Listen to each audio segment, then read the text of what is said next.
Chapter 7. Reciprocation. Your dad is almost as awesome as my dad.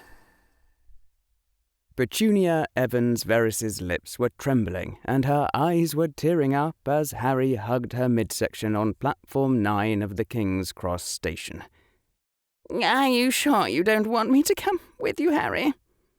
Harry glanced over to his father, Michael Veris Evans, who was looking stereotypically stern but proud, and then back to his mother, who really did look rather uncomposed. Mum, I know you don't like the wizarding world very much. You don't have to come with. I mean it. Petunia winced.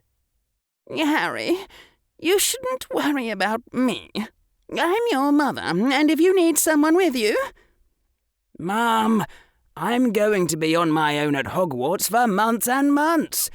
If I can't manage a train platform alone, better to find out sooner rather than later so we can abort. He lowered his voice to a whisper. Besides, Mum, they all love me over there. If I have any problems, all I need to do is take off my sweatband. Harry tapped the exercise band covering his scar. And I'll have way more help than I can handle. Oh, Harry, Petunia whispered. She knelt down and hugged him hard, face to face, their cheeks resting against each other. Harry could feel her ragged breathing, and then he heard a muffled sob escape. Oh, Harry, I do love you. Always remember that. It's like she's afraid she'll never see me again. The thought popped into Harry's head. He knew the thought was true, but he didn't know why Mum was so afraid. So, he made a guess. Mum, you know that I'm not going to turn into your sister just because I'm learning magic, right? I'll do any magic you ask for, if I can. Or if you want me not to use magic around the house, I'll do that too. I promise I'll never let magic come between us. A tight hug cut off his words. You have a good heart, his mother whispered into his ear. A very good heart, my son. Harry choked up himself a little then. His mother released him and stood up. She took a handkerchief out of her handbag and, with a trembling hand, dabbed at the running makeup around her eyes. There were no questions about his father accompanying him to the magical side of King's Cross Station. Dad had trouble just looking at Harry's trunk directly. Magic ran in families, and Michael Veris Evans couldn't even walk. So, instead, his father just cleared his throat. Good luck at school, Harry, he said. Do you think I bought you enough books? Harry had explained to his father about how he thought this might be his big chance to do something really revolutionary and important, and Professor Veris Evans had nodded and dumped his extremely busy schedule for 2 solid days in order to go on the greatest second-hand bookshop raid ever, which had covered 4 cities and produced 30 boxes of science books, now sitting in the cavern level of Harry's trunk. Most of the books had gone for £1 or 2, but some of them definitely hadn't, like the very latest Handbook of Chemistry and Physics, or the complete 1972 set of the Encyclopaedia Britannica. His father had tried to block Harry off from seeing the till displays, but Harry figured his father must have spent at least £1,000. Harry had said to his father that he would pay him back as soon as he figured out how to convert wizarding gold into Muggle money, and his father had told him to go jump in a lake. And then his father had asked him, Do you think I bought you enough books? It was quite clear what answer Dad wanted to hear. Harry's throat was hoarse for some reason. "You can never have enough books." He recited the Veris family motto, and his father knelt down and gave him a quick, firm embrace. "But you certainly tried," Harry said, and felt himself choking up again. "It was a really, really, really good try." His dad straightened. "So," he said, "do you see a platform 9 3/4? King's Cross Station was huge and busy, with walls and floors paved with ordinary dirt-stained tiles. It was full of ordinary people, hurrying about their ordinary business, having ordinary conversations which generated lots and lots of ordinary noise. King's Cross Station had a platform 9, which they were standing on, and a platform 10, right nearby. But there was nothing between platform 9 and platform 10 except a thin, unpromising barrier wall. A great skylight overhead let in plenty of light to illuminate the total lack whatsoever of any platform 9 3/4. Harry stared around until his eyes watered, thinking, "Come on, Mage Sight! Come on, Mage Sight!" But absolutely nothing appeared to him. He thought about taking out his wand and waving it, but Professor McGonagall had warned him against using his wand. Plus, if there was another shower of multicoloured sparks, that might lead to being arrested for setting off fireworks inside a train station. And that was assuming his wand didn't decide to do something else, like blowing up all of King's Cross. Harry had only lightly skimmed his schoolbooks, though that skim was quite bizarre enough, in a very quick effort to determine what sort of science books to buy over the next 48 hours. Well, he had, Harry glanced at his watch, 1 whole hour to figure it out, since he was supposed to be on the train at 11. Maybe this was the equivalent of an IQ test, and the stupid kids couldn't become wizards. And the amount of extra time you gave yourself would determine your conscientiousness, which was the second most important factor in scholarly success.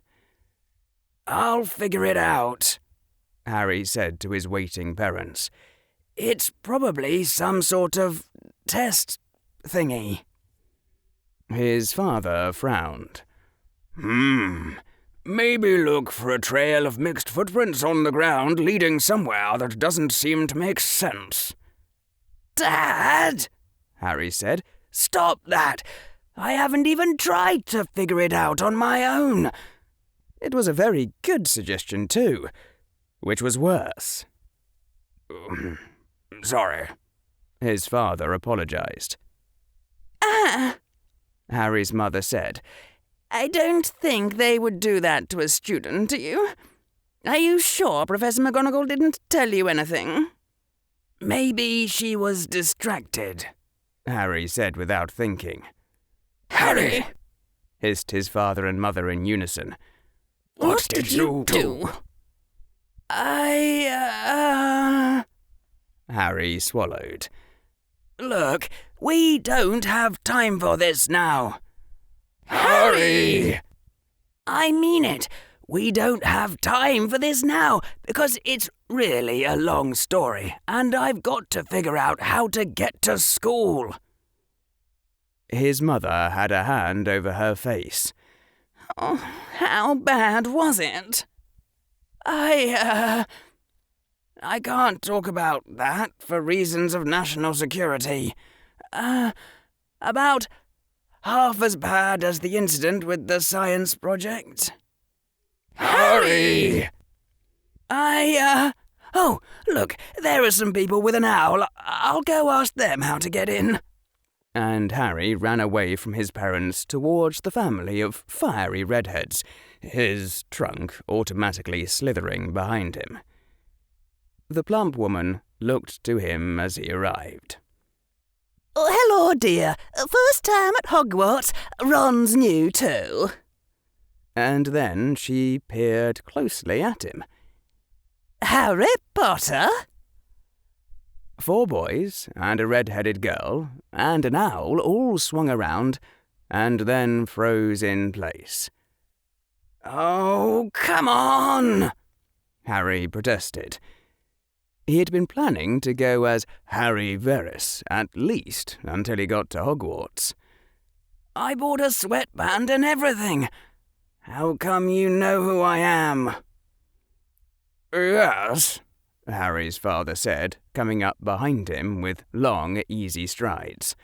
How do you know who he is? His voice indicated a certain dread. Your picture was in the newspapers, said one of the 2 identical-looking twins. Harry! Dad, it's not like that. It's 'cause I defeated the Dark Lord you-know-who when I was a 1-year-old. What? Mum can explain. What? Michael, dear, there are certain things I thought it would be best not to bother you with until now. Excuse me, Harry said to the red-headed family, who were all staring at him. But it would be quite extremely helpful if you could tell me how to get to platform 9 3/4 right now. Said the woman. She raised a hand and pointed at the wall between platforms. Just walk straight at the barrier between platforms 9 and 10. Don't stop and don't be scared you'll crash into it. That's very important. Best do it in a bit of a run if you're nervous. And whatever you do, don't think of an elephant. George! Ignore him, Harry, dear. There's no reason not to think of an elephant. I'm Fred, Mum, not George. Thanks, Harry said, and took off at a run towards the barrier. Wait a minute. It wouldn't work unless he believed in it. It was at times like this that Harry hated his mind for actually working fast enough to realize that this was a case where resonant doubt applied. That is, if he'd started out thinking that he would go through the barrier, he'd have been fine. Only now he was worried about whether he sufficiently believed he'd go through the barrier, which meant that he actually was worried about crashing into it. Harry, get back here. You have some explaining to do. That was his dad. Harry shut his eyes and ignored everything he knew about justified credibility and just tried to believe, really hard, that he'd go through the barrier, and the sounds around him changed. Harry opened his eyes and stumbled to a halt, feeling vaguely dirtied by having made a deliberate effort to believe something. He was standing in a bright, open-air platform next to a single huge train, 14 long carriages headed up by a massive, scarlet metal steam engine with a tall chimney that promised death to air quality. The platform was already lightly crowded, even though Harry was a full hour early. Dozens of children and their parents swarmed around benches, tables, and various hawkers and stalls. It went entirely without saying that there was no such place in King's Cross Station, and no room to hide it. Okay, so either A, I just teleported somewhere else entirely, B, they can fold space like no one's business, or C, they're simply ignoring all the rules. There was a slithering sound behind him, and Harry turned around to observe that his trunk had indeed followed him on its small, clawed tentacles. Apparently, For magical purposes, his luggage had also managed to believe with sufficient strength to pass through the barrier. That was actually a little disturbing when Harry started thinking about it. A moment later, the youngest-looking red-haired boy came through the iron archway. Iron archway? At a run, pulling his trunk behind him on a lead and nearly crashing into Harry. Harry, feeling stupid for having stayed around, quickly began moving away from the landing area, and the red-haired boy followed him, yanking hard on his trunk's lead in order to keep up. A moment later, a white owl fluttered through the archway and came to rest on the boy's shoulder. "Caw!" said the red-haired boy. "Are you really Harry Potter?" "Not this again." "I have no logical way of knowing that for certain. My parents raised me to believe that my name was Harry James Potter Evans Verris, and many people here have told me that I look like my parents. I mean, my other parents, but—" Harry frowned, realizing. "For all I know, there could easily be spells to polymorph a child into a specific appearance." What, mate?" "Not headed for Ravenclaw, I take it." Yes, I'm Harry Potter." "I'm Ron Weasley," said the tall, skinny, freckled, long-nosed kid, and stuck out a hand, which Harry politely shook as they walked. The owl gave Harry an oddly measured and courteous hoot, actually more of a ee sound, which surprised Harry. At this point, Harry realized the potential for imminent catastrophe.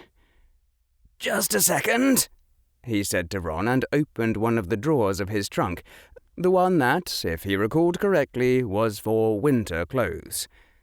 It was, and then he found the lightest scarf he owned underneath his winter coat.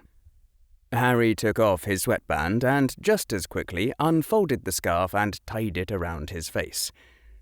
It was a little hot, especially in the summer, but Harry could live with that. Then he shut that drawer and pulled out another drawer and drew forth black wizarding robes, which he shrugged over his head, now that he was out of Muggle territory. "There," Harry said. The sound came out slightly muffled through the scarf over his face. He turned to Ron. "How do I look? Stupid, I know, but am I identifiable as Harry Potter?" Ron said. He closed his mouth, which had been open. "Not really, Harry." "Very good," Harry said. "However, so as not to obviate the point of the whole exercise, you will henceforth address me as—" Verris might not work anymore. "Mr. Spoo." "Okay, Harry," Ron said uncertainly. "The force is not particularly strong in this one. Call me Mr. Spoo." "Okay, Mr. Spoo." Ron stopped. I can't do that. It makes me feel stupid." "That's not just a feeling." "Okay, you pick a name." "Mr. Cannon," Ron said at once. "For the Chudley Cannons!" Harry knew he was going to terribly regret asking this. "Who or what are the Chudley Cannons?" "Who are the Chudley Cannons? Only the most brilliant team in the whole history of Quidditch. Sure, they finished at the bottom of the league last year, but—" "What's Quidditch?" Asking this was also a mistake. "So, let me get this straight," Harry said, as it seemed that Ron's explanation, with associated hand gestures, was winding down. "Catching the snitch is worth 150 points?" "Yeah." "How many 10-point goals does one side usually score, not counting the snitch?" Maybe 15 or 20 in professional games. That's just wrong. That violates every possible rule of game design. Look, the rest of this game sounds like it might make sense, sort of, for a sport, I mean, but you're basically saying that catching the snitch overwhelms almost any ordinary point spread. The two seekers are up there, flying around looking for the snitch and usually not interacting with anyone else. Spotting the snitch first is going to be mostly luck. It's not luck, protested Ron. You've got to keep your eyes moving in the right pattern. That's not interactive. There's no back and forth with the other player, and how much fun is it to watch someone incredibly good at moving their eyes? And then, whichever seeker gets lucky swoops in and grabs the snitch and makes everyone else's work moot. It's like someone took a real game and grafted on this pointless extra position so that you could be the most important player without needing to really get involved or learn the rest of it. Who was the first seeker? The king's idiot son who wanted to play Quidditch but couldn't understand the rules? Actually, now that Harry thought about it, that seemed like a surprisingly good hypothesis. Put him on a broomstick and tell him to catch the shiny thing. Ron's face pulled into a scowl. If you don't like Quidditch, you don't have to make fun of it. If you can't criticize, you can't optimize. I'm suggesting how to improve the game, and it's very simple. Get rid of the snitch. They won't change the game just 'cause you say so. I am the boy who lived, you know. People will listen to me. And maybe, if I can persuade them to change the game at Hogwarts, the innovation will spread. A look of absolute horror was spreading over Ron's face. But if you get rid of the snitch, how will anyone know when the game ends? By a clock. It'll be a lot fairer than having the game sometimes end after 10 minutes and sometimes not end for hours. And the schedule would be a lot more predictable for the spectators too. Harry sighed. Oh, stop giving me that look of absolute horror. I probably won't actually take the time to destroy this pathetic excuse for a national sport and remake it stronger and smarter in my own image. I've got way more important stuff to worry about. Harry looked thoughtful. Then again, it wouldn't take much time to write up the 95 Theses of the Snitchless Reformation and nail it to a church door. Potter, drawled a young boy's voice. What is that on your face, and what is standing next to you? Ron's look of horror was replaced by utter hatred. You! Harry turned his head, and indeed, it was Draco Malfoy, who might have been forced to wear standard school robes, but was making up for that with a trunk looking at least as magical and far more elegant than Harry's own, decorated in silver and emeralds and bearing what Harry guessed to be the Malfoy family crest, a beautiful fanged serpent over crossed ivory wands. Draco, Harry said. Or Malfoy, if you prefer, though that kind of sounds like Lucius to me. I'm glad to see you're doing well after, our last meeting. This is Ron Weasley, and I'm trying to go incognito, so call me, Harry looked down at his robes. Mr. Black. Harry, hissed Ron, you can't use that name. Harry blinked. Why not? It sounded nicely dark, like an international man of mystery. I'd say it's a fine name, said Draco, but it belongs to the noble and most ancient house of Black. I'll call you Mr. Silver. You get away from Mr. Gold, Ron said coldly, and took a forward step. He doesn't need to talk to the likes of you.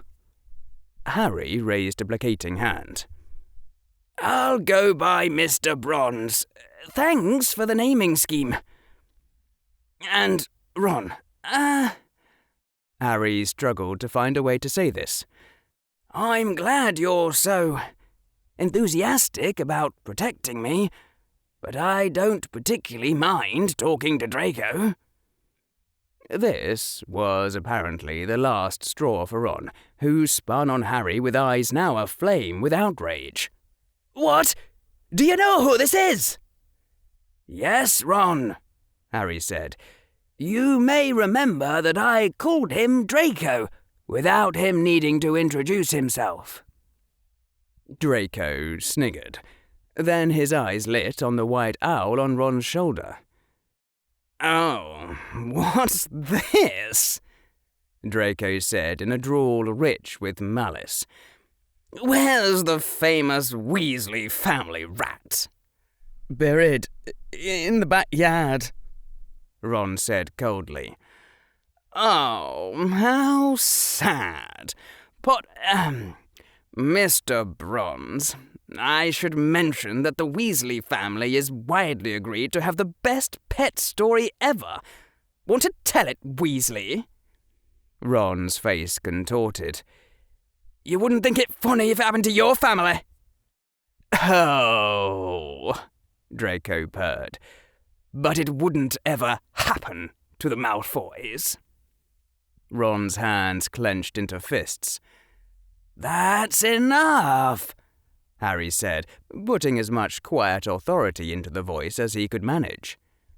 It was clear that, whatever this was about, it was a painful memory for the red-haired kid. If Ron doesn't want to talk about it, he doesn't have to talk about it. And I'd ask that you not talk about it either. Draco turned a surprised look on Harry, and Ron nodded. That's right, Harry, I mean, Mr. Bronze. You see what kind of person he is. Now, tell him to go away. Harry counted to 10 inside his head, which for him was very quick. 1, 2, 3, 4, 5, 6, 7, 8, 9, 10. An odd habit left over from the age of 5 when his mother had first instructed him to do it, and Harry had reasoned that his way was faster and ought to be just as effective. I'm not telling him to go away, Harry said calmly. He's welcome to talk to me if he wants. Well, I don't intend to hang around anyone who hangs around with Draco Malfoy, Ron announced coldly. Harry shrugged. That's up to you. I don't intend to let anyone say who I can and can't hang around with. Silently chanting, Please go away, please go away. Ron's face went blank with surprise, like he'd actually expected that line to work. Then Ron spun about, yanked his luggage's lead, and stormed off down the platform. If you didn't like him, Draco said curiously, why didn't you just walk away? His mother helped me figure out how to get to this platform from King's Cross Station, so it was kind of hard to tell him to get lost. And it's not that I hate this Ron guy, Harry said. I just... Harry searched for words. Don't see any reason for him to exist, offered Draco. Pretty much. Anyway, Potter, if you really were raised by muggles... Draco paused here, as if waiting for a denial, but Harry didn't say anything. Then you mightn't know what it's like to be famous. People want to take up all of your time. You have to learn to say no. Harry nodded, putting a thoughtful look on his face. That sounds like good advice. If you try to be nice, you just end up spending the most time with the pushiest ones. Decide who you want to spend time with and make everyone else leave. You're just getting here, Potter, so everyone's going to judge you by who they see you with, and you don't want to be seen with the likes of Ron Weasley. Harry nodded again. If you don't mind me asking, how did you recognize me? Mr. Bronze, Draco drooled. I have met you, remember? I saw someone going around with a scarf wrapped around his head, looking absolutely ridiculous. So, I took a guess. Harry bowed his head, accepting the compliment. I'm terribly sorry about that, Harry said. Our first meeting, I mean. I didn't mean to embarrass you in front of Lucius. Draco waved it off while giving Harry an odd look. I just wish Father could have come in while you were flattering me. Draco laughed. But thank you for what you said to Father. If not for that, I might have had a harder time explaining. Harry swept a deeper bow. And thank you for reciprocating with what you said to Professor McGonagall. You're welcome. Though one of the assistants must have sworn her closest friend to absolute secrecy, because Father says there's weird rumours going around. Like you and I got in a fight or something. Ouch, Harry said, wincing. I'm really sorry. No, we're used to it. Merlin knows there's lots of rumours about the Malfoy family already. Harry nodded. I'm glad to hear you're not in trouble. Draco smirked. Father has a refined sense of humour, but he does understand making friends. He understands it very well. He made me repeat that before I went to bed every night for the last month. I will make friends at Hogwarts. When I explained everything to him and he saw that's what I was doing, he bought me an ice cream. Harry's jaw dropped. You managed to spin that into an ice cream? Draco nodded, looking every bit as smug as the feat deserved. Well, Father knew what I was doing, of course, but he's the one who taught me how to do it, and if I grin the right way while I'm doing it, that makes it a father-son thing, and then he has to buy me an ice cream or I'll give him this sort of sad look, like I think I must have disappointed him. Harry eyed Draco calculatingly, sensing the presence of another master. You've had lessons on how to manipulate people? Of course, Draco said proudly. I'm a Malfoy. Father bought me tutors. Wow, Harry said. Reading Robert Cialdini's Influence, Science and Practice probably didn't stack up very high compared to that, though it was still one heck of a book. Your dad is almost as awesome as my dad. Draco's eyebrows rose loftily. Oh, and what does your father do? He buys me books. Draco considered this. That doesn't sound very impressive. You had to be there. Anyway, I'm glad to hear all that. The way Lucius was looking at you, I thought he was going to crucify you. My father really loves me, Draco said firmly. He wouldn't ever do that. Harry said. He remembered the black-robed, white-haired figure of elegance that had stormed through Madame Malkin's wielding that beautiful, deadly silver-handled cane. It wasn't easy to visualize him as a doting father. Don't take this the wrong way, but how do you know that? Huh? It was clear that this was a question Draco did not commonly ask himself. I ask the fundamental question of rationality.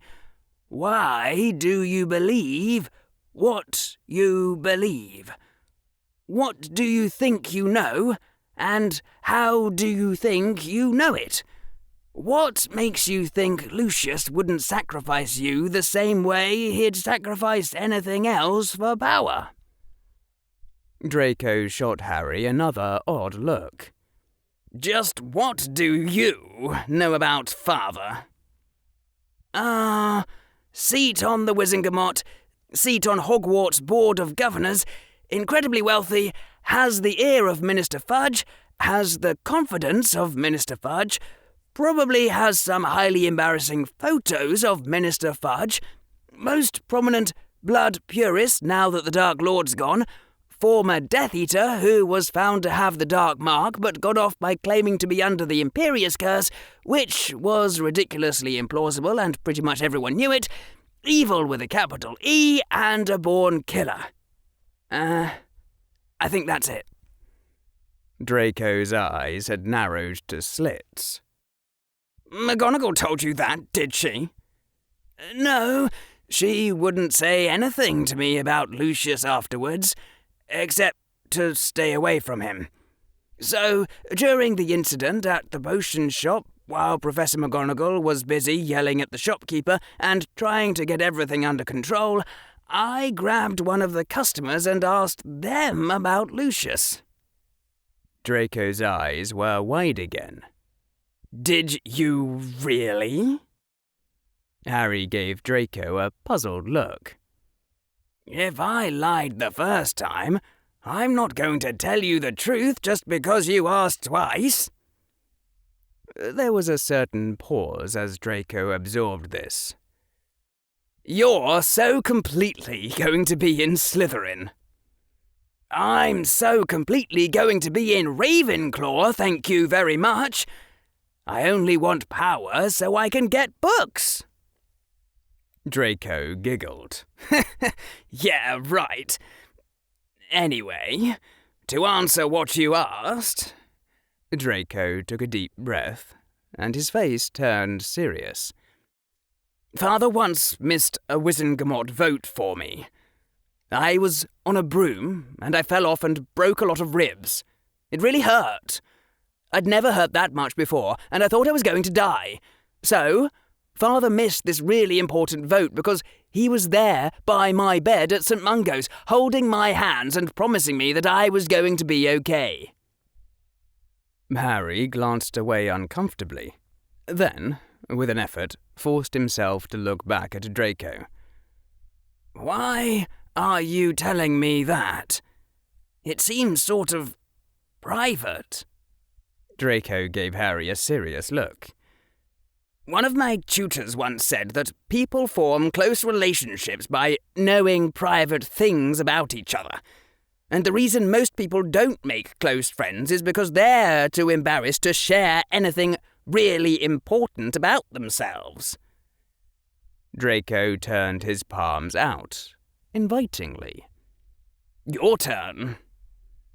Knowing that Draco's hopeful face had probably been drilled into him by months of practice did not make it any less effective, Harry observed. Actually, it did make it less effective, but unfortunately not ineffective. The same could be said of Draco's clever use of reciprocation pressure for an unsolicited gift, a technique which Harry had read about in his social psychology books. One experiment had shown that an unconditional gift of $5 was twice as effective as a conditional offer of $50 in getting people to fill out surveys. Draco made an unsolicited gift of a confidence, and now invited Harry to offer a confidence in return. And the thing was, Harry did feel pressured. Refusal, Harry was certain, would be met with a look of sad disappointment, and maybe a small amount of contempt, indicating that Harry had lost points. "Draco," Harry said, "just so you know, I recognize exactly what you're doing right now. My own books call it Reciprocation, and they talk about how giving someone a straight gift of 2 sickles was found to be twice as effective as offering them 20 sickles in getting them to do what you want." Harry trailed off. Draco was looking sad and disappointed. "It's not meant as a trick, Harry. It's a real way of becoming friends." Harry held up a hand. "I didn't say I wasn't going to respond. I just need time to pick something that's private, but just as non-damaging. Let's say I wanted you to know that I can't be rushed into things." A pause to reflect could go a long way in diffusing the power of a lot of compliance techniques, once you learn to recognize them for what they were. "All right," Draco said. "I'll wait while you come up with something. Oh, and please take off the scarf while you say it." Simple, but effective. And Harry couldn't help but notice how clumsy, awkward, graceless his attempt at resisting manipulation, saving face, showing off, had appeared compared to Draco. "I need those tutors." "All right," Harry said after a time. "Here's mine." He glanced around and then rolled the scarf back up over his face, exposing everything but the scar. It sounds like you can really rely on your father. I mean, if you talk to him seriously, he'll always listen to you and take you seriously." Draco nodded. "Sometimes," Harry said, and swallowed. This was surprisingly hard, but then it was meant to be. "Sometimes I wish my own dad was like yours." Harry's eyes flinched away from Draco's face, more or less automatically, and then Harry forced himself to look back at Draco. Then it hit Harry what on earth he just said, and Harry hastily added, "Not that I wish my dad was a flawless instrument of death like Lucius. I only mean taking me seriously." "I understand," Draco said with a smile. "There. Now, doesn't it feel like we're a little closer to being friends?" Harry nodded. "Yeah, it does, actually. No offense, but I'm going to put on my disguise again. I really don't want to deal with—" "I understand." Harry rolled the scarf back down over his face. "My father takes all his friends seriously," Draco said. "That's why he has lots of friends. You should meet him." "I'll think about it," Harry said in a neutral voice. He shook his head in wonder. "So, you really are his one weak point, huh?" Now Draco was giving Harry a really odd look. "You want to go get something to drink and find somewhere to sit down?" Harry realized he'd been standing in one place for too long and stretched himself, trying to crick his back. "Sure." The platform was starting to fill up now, but there was still a quieter area on the far side, away from the red steam engine. Along the way, they passed a stall containing a bold, bearded man offering newspapers and comic books and stacked neon green cans. The stallholder was, In fact, leaning back and drinking out of one of the neon green cans at the exact point when he spotted the refined and elegant Draco Malfoy approaching along with a mysterious boy looking incredibly stupid with a scarf tied over his face, causing the stallholder to experience a sudden coughing fit in mid-drink and dribble a large amount of neon green liquid onto his beard. "Excuse me," Harry said, "but what is that stuff exactly?" "Comedy," said the stallholder. "If you drink it, something surprising is bound to happen, which makes you spill it on yourself or someone else. But it's charmed to vanish just a few seconds later." Indeed, the stain on his beard was already disappearing. "How droll," said Draco. "How very, very droll. Come on, Mr. Bronze, let's go find another—" "Hold on," Harry said. "Oh, come on, that's just juvenile." "No, I'm sorry, Draco. I have to investigate this. What happens if I drink comet tea while doing my best to keep the conversation completely serious?"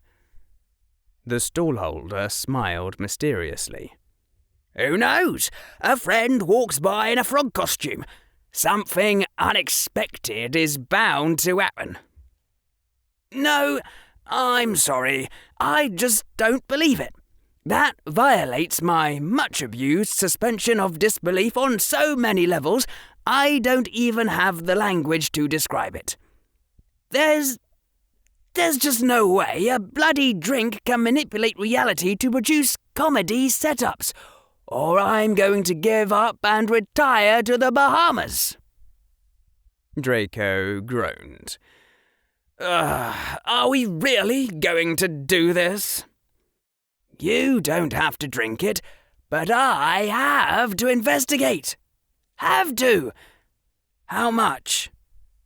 "5 knuts the can," the stallholder said. 5 knuts? You can sell reality-manipulating fizzy drinks for 5 knuts the can?" Harry reached into his pouch, said, 4 sickles, 4 knuts, and slapped them down on the counter.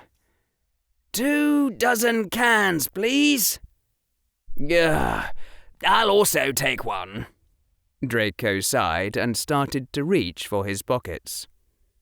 Harry shook his head rapidly. "No, I've got this. Doesn't count as a favour either. I want to see if it works for you too." He took a can from the stack, now placed on the counter, and tossed it to Draco, then started feeding his pouch. The pouch's widening lip ate the cans accompanied by small burping noises, which wasn't exactly helping to restore Harry's faith that he would someday discover a reasonable explanation for all this. 22 burps later, Harry had the last purchased can in his hand. Draco was looking at him expectantly, and the two of them pulled the ring at the same time.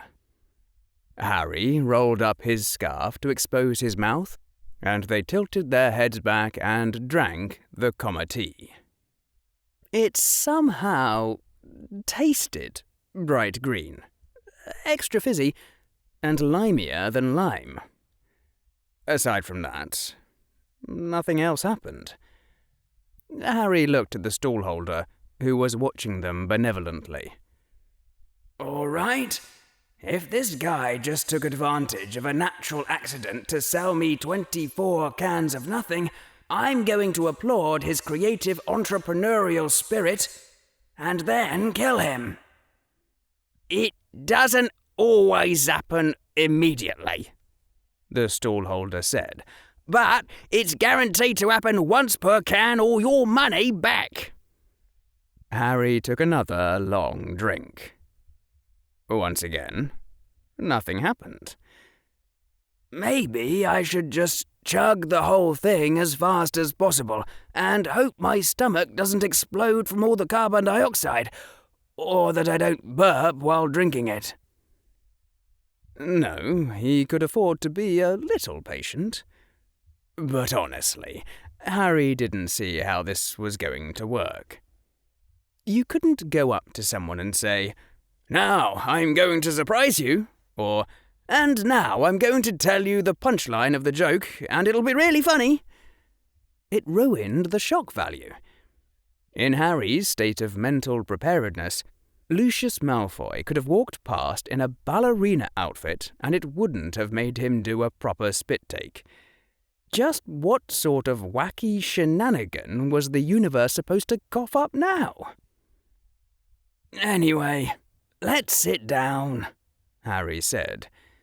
He prepared to swig another drink and started towards the distant seating area, which put him at the right angle to glance back and see the portion of the stall's newspaper stand that was devoted to a newspaper called The Quibbler, which was showing the following headlines.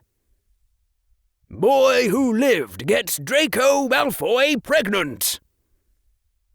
"Gah!" screamed Draco as bright green liquid sprayed all over him from Harry's direction. Draco turned to Harry with fire in his eyes and grabbed his own can. "You son of a mudblood! Let's see how you like being spat upon." Draco took a deliberate swig from the can, just as his own eyes caught sight of the headline. In sheer reflex action, Harry tried to block his face as the spray of liquid flew in his direction. Unfortunately, he blocked using the hand containing the comma-T, sending the rest of the green liquid to splash out over his shoulder. Harry stared at the can in his hand, even as he went on choking and spluttering and the green colour started to vanish from Draco's robes. Then he looked up and stared at the newspaper headline. "Boy who lived gets Draco Malfoy pregnant." Harry's lips opened and said, "Blah, blah, blah, blah, blah." Too many competing objections. That was the problem. Every time Harry tried to say, "But we're only 11, the objection, "But men can't get pregnant," demanded first priority and was then run over by, "But there's nothing between us really." Then Harry looked down at the can in his hand again. He was feeling a deep-seated desire to run away screaming at the top of his lungs until he dropped from lack of oxygen, and the only thing stopping him was that he had once read that outright panic was the sign of a truly important scientific problem. Harry snarled, threw the can violently into the nearby rubbish bin, and stalked back over to the stall. "One copy of The Quibbler, please." Harry paid over 4 more knuts, retrieved another can of comma-T from his pouch, and then stalked over to the picnic area with the blonde-haired boy, who was staring at his own can with an expression of frank admiration. "I take it back," Draco said. "That was pretty good." "Hey, Draco, you know what I bet is even better for becoming friends than exchanging secrets? Committing murder." "I have a tutor who says that," Draco allowed. He reached inside his robes and scratched himself with an easy, natural motion. "Who have you got in mind?" Harry slammed the Quibbler down hard on the picnic table. "The guy who came up with this headline." Draco groaned. Not a guy. A girl. A 10-year-old girl. Can you believe it? She went nuts after her mother died, and her father, who owns this newspaper, is convinced that she's a seer. So, when he doesn't know, he asks Luna Lovegood, and believes anything she says." Not really thinking about it, Harry pulled the ring on his next can of comedy and prepared to drink. "Are you kidding me? That's even worse than Muggle journalism, which I would have thought was physically impossible." Draco snarled. "She has some sort of perverse obsession about the Malfoys, too. And her father is politically opposed to us, so he prints every word. As soon as I'm old enough, I'm going to rape her." Green liquid spurted out of Harry's nostrils, soaking into the scarf still covering that area. Comedy and lungs did not mix, and Harry spent the next few seconds frantically coughing. Draco looked at him sharply. "Something wrong?" It was at this point that Harry came to the sudden realization that A. The sounds coming from the rest of the train platform had turned into more of a blurred white noise at around the same time Draco had reached inside his robes, and B. When he had discussed committing murder as a bonding method, there had been exactly one person in the conversation who'd thought they were joking. "Right, because he seemed like such a normal kid. And he is a normal kid. He's just what you'd expect a baseline male child to be like if Darth Vader were his doting father." "Yes, well," Harry coughed. Oh, goodness, how was he going to get out of this conversational wedge? "I was just surprised at how you were willing to discuss it so openly. You didn't seem worried about getting caught or anything." Draco snorted. "Are you joking? Luna Lovegood's word against mine? Holy crap on a holy stick. There's no such thing as magical truth detection, I take it. Or DNA testing. Yet." Draco looked around. His eyes narrowed. "That's right. You don't know anything. Look, I'll explain things to you. I mean, the way it really works. Just like you were already in Slytherin and asked me the same question. But you've got to swear not to say anything about it." "I swear," Harry said. "The courts use Veritaserum, but it's a joke, really. You just get yourself obliviated before you testify and then claim the other person was memory charmed with a fake memory. Of course, if you're just some normal person, the courts presume in favour of obliviation, not false memory charms. But the court has discretion, and if I'm involved, then it impinges on the honour of a noble house, so it goes to the Wizengamot, where father has the votes. After I'm found not guilty, the Lovegood family has to pay reparations for tarnishing my honour, and they know from the start that's how it'll go, so they'll just keep their mouths shut." A cold chill was coming over Harry, a chill that came with instructions to keep his voice and face normal. "Note to self. Overthrow government of magical Britain at earliest convenience." Harry coughed again to clear his throat. "Draco, please, don't take this the wrong way. My word is my bond, but like you said, I could be in Slytherin, and I really want to ask for informational purposes. So, what would happen, theoretically speaking, if I did testify that I'd heard you plan it?" "Then, if I was anyone other than a Malfoy, I'd be in trouble," Draco answered smugly. "Since I am a Malfoy, father has the votes, and afterwards he'd crush you. Well, I guess not easily, since you are the boy who lived, but father is pretty good at that sort of thing." Draco frowned. "Sides, you talked about murdering her.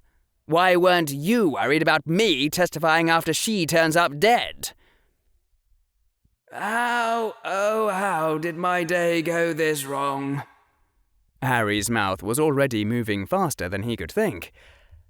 That's when I thought she was older. I don't know how it works here, but in Muggle Britain, the courts would get a lot more upset about someone killing a child. That makes sense, Draco said, still looking a bit suspicious. But anyway, it's always smarter if it doesn't go to the Auras at all. If we're careful only to do things that healing charms can fix, we can just obliviate her afterwards and then do it all again next week. Then the blonde-haired boy giggled, a youthful, high-pitched sound. Though, just imagine her saying she'd been done by Draco Malfoy and the boy who lived. Not even Dumbledore would believe her. I'm going to tear apart your pathetic little magical remnant of the Dark Ages into pieces smaller than its constituent atoms. Actually, can we hold off on that? After I found out that headline came from a girl a year younger than me, I had a different thought for my revenge. Huh? Do tell, Draco said, and started to take another swig of his tea. Harry didn't know if the enchantment worked more than once per can, but he did know he could avoid the blame, so he was careful to time it exactly right. I was thinking, someday I'm going to marry that woman. Draco made a horrible splooching sound and leaked green fluid out the corners of his mouth like a broken car radiator. Are you nuts? Quite the opposite. I'm so sane, it burns like ice. You've got weirder taste than a Lestrange, Draco said, sounding half admiring about it. And I suppose you want her all to yourself, huh? Yep, I can owe you a favour for it. Draco waved it off. Nah, this one's free. Harry stared down at the can in his hand, the coldness settling into his blood. Charming, happy, generous with his favours to his friends. Draco wasn't a psychopath. That was the sad and awful part, knowing human psychology well enough to know that Draco wasn't a monster. There had been 10,000 societies over the history of the world where this conversation could have happened. No, the world would have been a very different place indeed if it took an evil mutant to say what Draco had said. It was very simple, very human. It was the default, if nothing else intervened. To Draco, his enemies weren't people. And in the slowed time of this slowed country, here and now, as in the darkness before dawn, prior to the age of reason, the son of a sufficiently powerful noble would simply take for granted that he was above the law, at least when it came to some peasant girl. There were places in Muggleland where it was still the same way, countries where that sort of nobility still existed, and still thought like that, or even grimmer lands where it wasn't just the nobility. It was like that in every place and time that didn't descend directly from the Enlightenment. A line of descent, it seemed, which didn't quite include magical Britain, for all that there had been cross-cultural contamination of things like ring-pull drink scans. And if Draco doesn't change his mind about wanting revenge, and I don't throw away my own chance at happiness in life to marry some poor crazy girl, then all I've just bought is time, and not too much of it. For one girl, not for others, I wonder how difficult it would be to just make a list of all the top blood purists and kill them. They'd tried exactly that during the French Revolution, more or less. Make a list of all the enemies of progress and remove everything above the neck. And it hadn't worked out well from what Harry recalled. Maybe he needed to dust off some of those history books his father had bought him and see if what had gone wrong with the French Revolution was something easy to fix. Harry gazed up at the sky and at the pale shape of the moon visible this morning through the cloudless air. So, the world is broken and flawed and insane and cruel and bloody and dark. This is news. You always knew that. Anyway. You're looking all serious, Draco said. Let me guess. Your Muggle parents told you that this sort of thing was bad. Harry nodded, not quite trusting his voice. Well, like Father says, there may be 4 houses, but in the end everyone belongs to either Slytherin or Hufflepuff. And frankly, you're not on the Hufflepuff end. If you decide to side with the Malfoys under the table, our power and your reputation, you could get away with things even I can't do. Want to try it for a while? See what it's like? Aren't we a clever little serpent? 11 years old and already coaxing your prey from hiding. Harry thought, considered, chose his weapon. Draco, you want to explain the whole blood purity thing to me? I'm sort of new. A wide smile crossed Draco's face.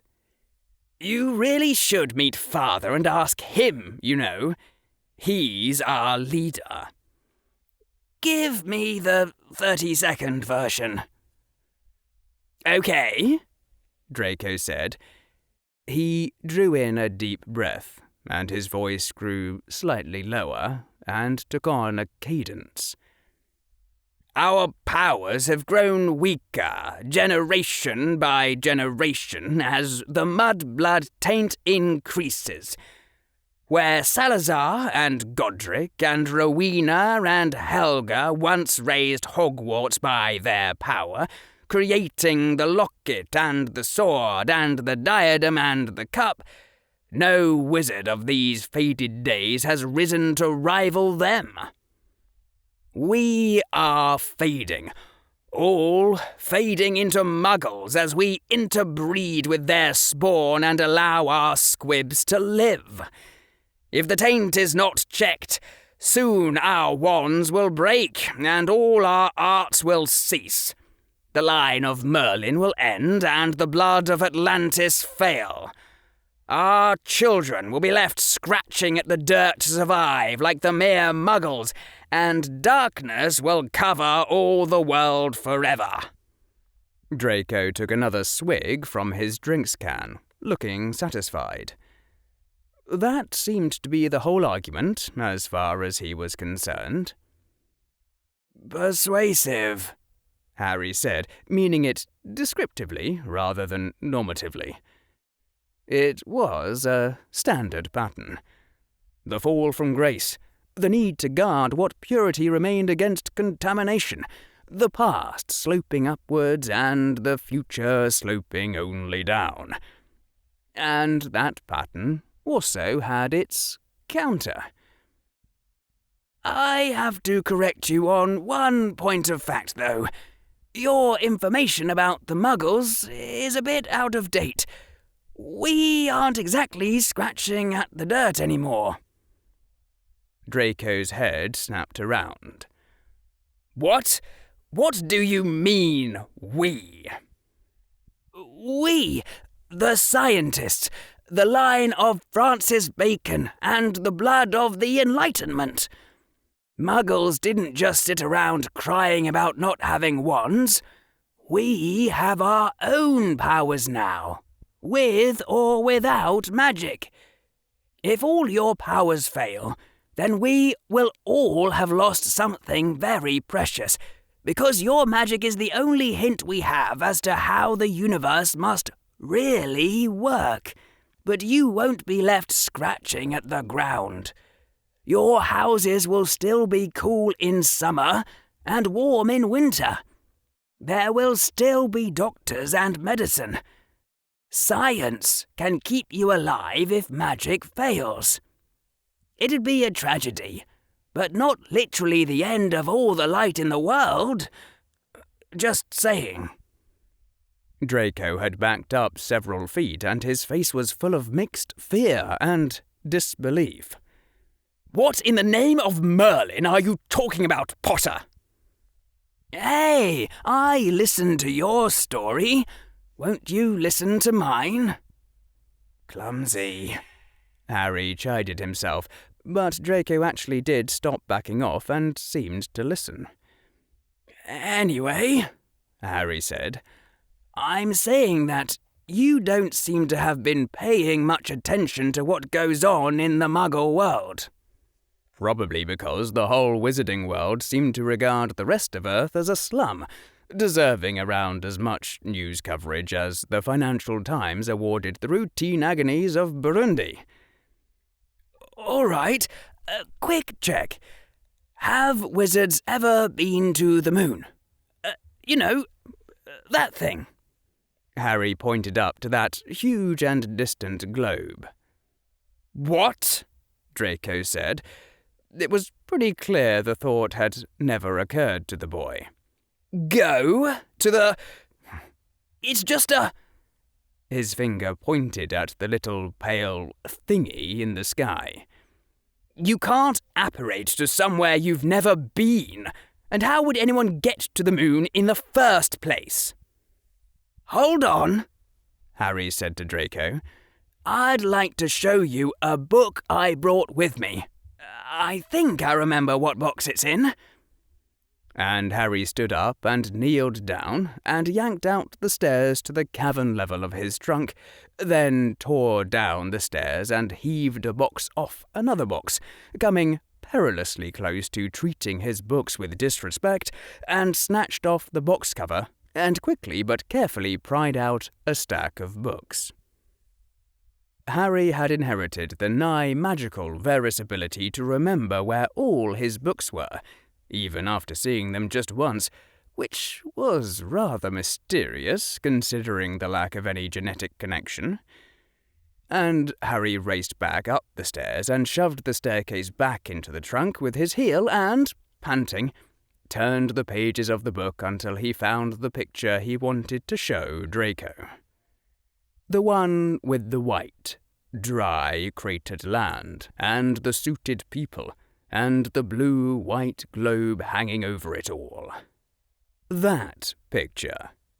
The picture, if only one picture in all the world were to survive. That, Harry said, his voice trembling because he couldn't quite keep the pride out, is what the Earth looks like from the moon.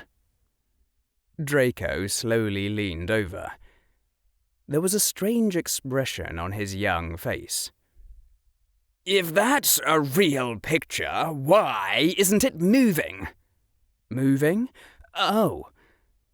Muggles can do moving pictures, but they need a bigger box to show it. They can't fit them onto single book pages yet. Draco's finger moved to one of the suits. What are those? His voice started to waver. Those are human beings.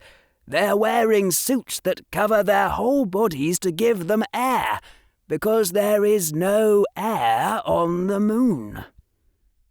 That's impossible, Draco whispered. There was terror in his eyes and utter confusion. No Muggle could ever do that. How? Harry took back the book, flipped the pages until he found what he saw. This is a rocket going up. The fire pushes it higher and higher until it gets to the moon. Flipped pages again. This is a rocket on the ground. That tiny speck next to it is a person. Draco gasped. Going to the moon cost the equivalent of probably around 1,000 million galleons. Draco choked. And it took the efforts of probably more people than live in all of magical Britain. And when they arrived, they left a plaque that said, "We came in peace for all mankind." Though you're not yet ready to hear those words, Draco Malfoy. You're telling the truth, Draco said slowly. You wouldn't fake a whole book just for this, and I can hear it in your voice. But how? Without wands or magic? It's a long story, Draco. Science doesn't work by waving wands and chanting spells. It works by knowing how the universe works on such a deep level that you know exactly what to do in order to make the universe do what you want. If magic is like casting Imperio on someone to make them do what you want, then science is like knowing them so well that you can convince them it was their idea all along. It's a lot more difficult than waving a wand, but it works when wands fail. Just like if the Imperius failed, you could still try persuading a person. And science builds from generation to generation. You have to really know what you're doing to do science. And when you really understand something, you can explain it to someone else. The greatest scientists of 1 century ago, the brightest names that are still spoken with reverence, their powers are as nothing to the greatest scientists of today. There is no equivalent in science of your lost arts that raised Hogwarts. In science, our powers wax by the year, and we are beginning to understand and unravel the secrets of life and inheritance. We'll be able to look at the very blood of which you spoke and see what makes you a wizard. And in 1 or 2 more generations, we'll be able to persuade that blood to make all your children powerful wizards too. So, you see, your problem isn't nearly as bad as it looks, because in a few more decades, science will be able to solve it for you. But, Draco said. His voice was trembling. If muggles have that kind of power, then what are we? No, Draco, that's not it. Don't you see? Science taps the power of human understanding to look at the world and figure out how it works. It can't fail without humanity itself failing. Your magic could turn off, and you would hate that, but you would still be you. You would still be alive to regret it. But because science rests upon my human intelligence, it is the power that cannot be removed from me without removing me. Even if the laws of the universe changed on me so that all my knowledge is void, I'll just figure out the new laws, as has been done before. It's not a muggle thing. It's a human thing. It just refines and trains the power you use every time you look at something you don't understand and ask, why? You're of Slytherin, Draco. Don't you see the implication? Draco looked up from the book to Harry. His face showed dawning understanding. wizards can learn to use this power? Very carefully now. The bait is set. Now, the hook.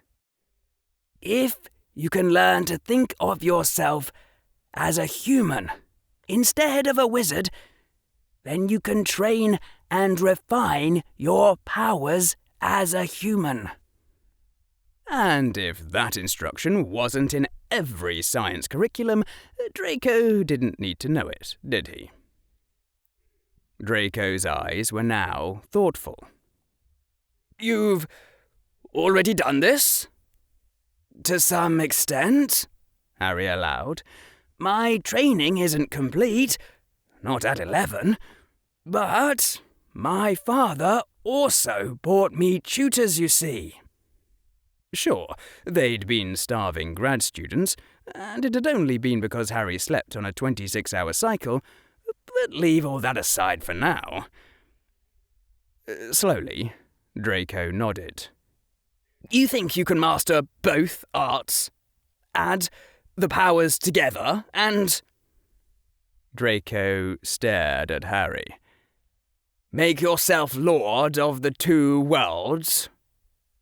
Harry gave an evil laugh. It just seemed to come naturally at that point. You have to realize, Draco, that the whole world you know, all of magical Britain, is just one square on a much larger game board.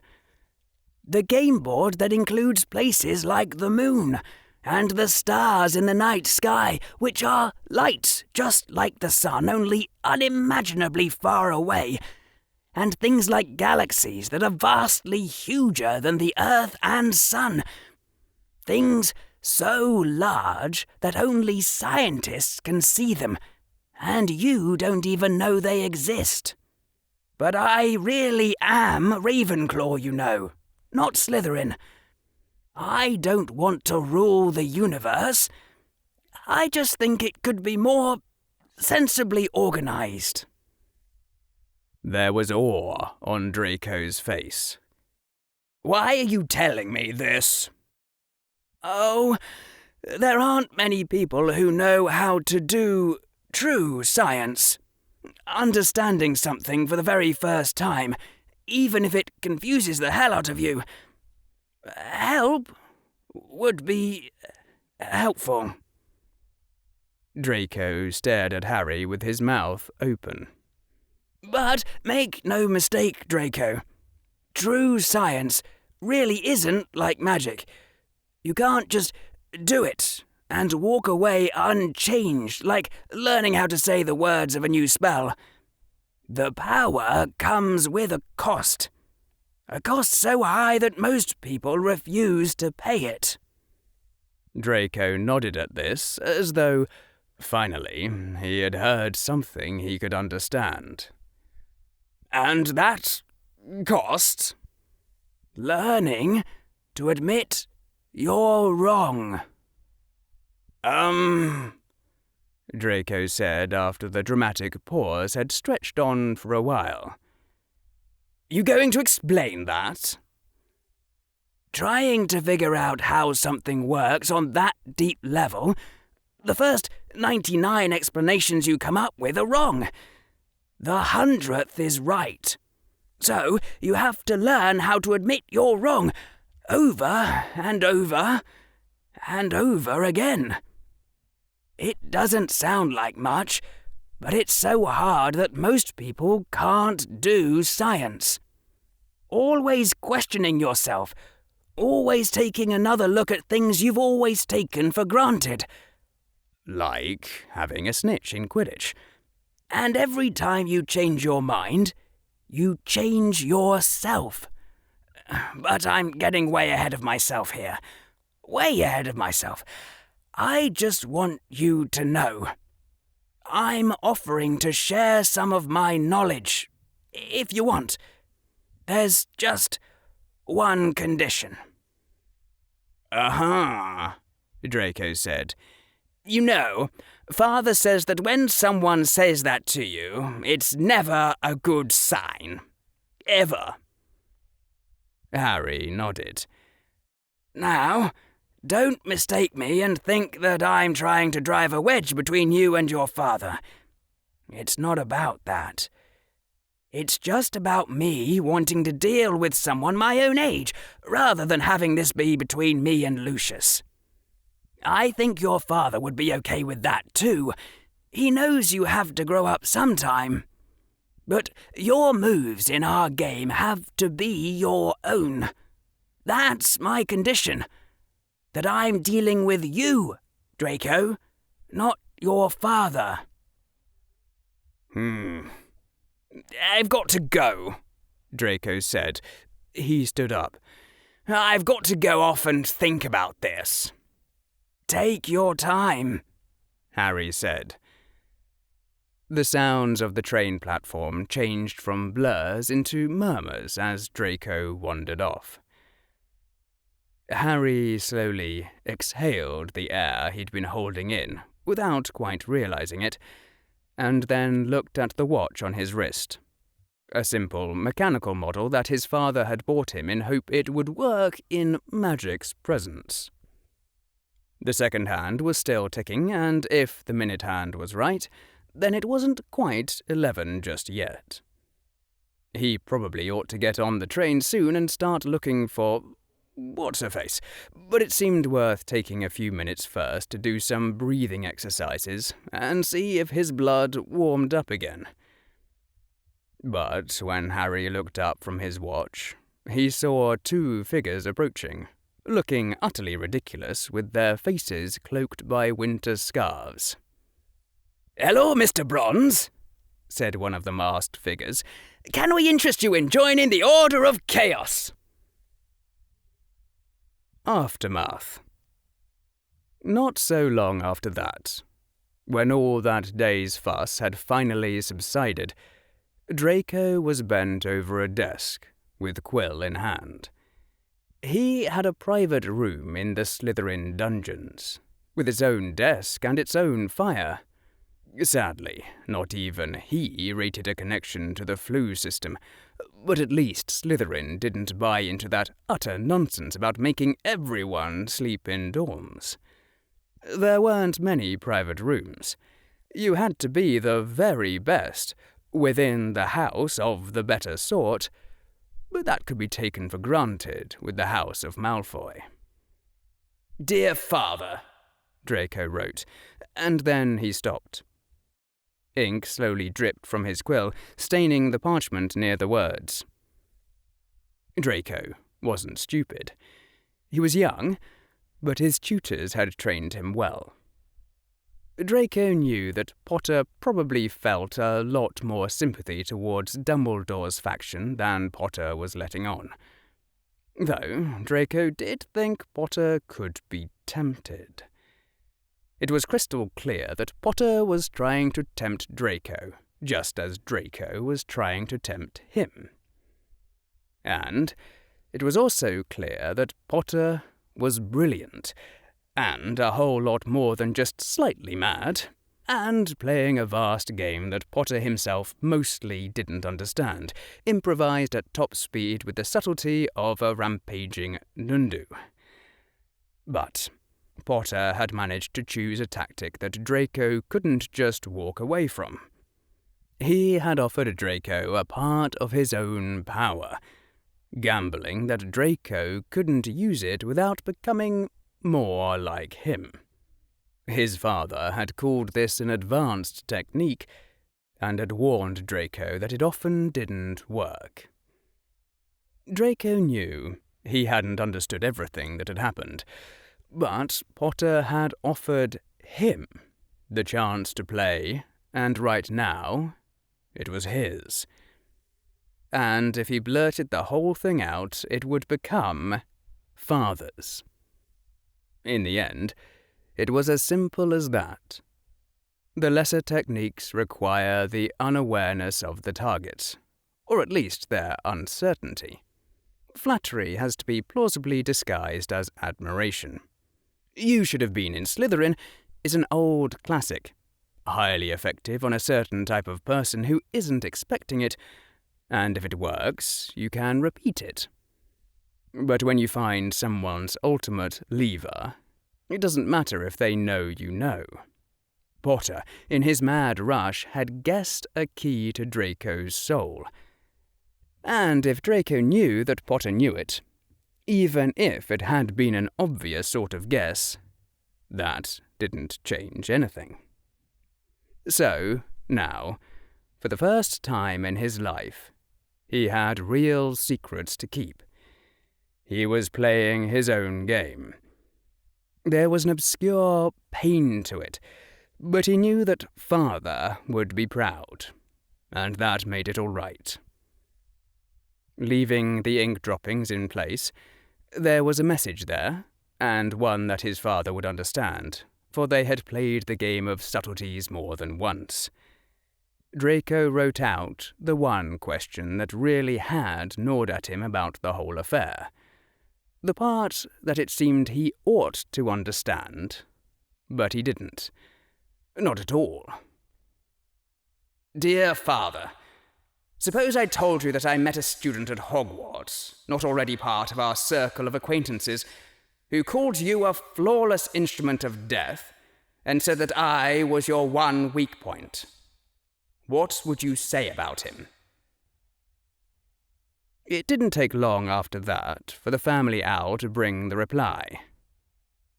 My beloved son, I would say that you had been so fortunate as to meet someone who enjoys the intimate confidence of our friend and valuable ally, Severus Snape. Draco stared at the letter for a while, and finally threw it into the fire.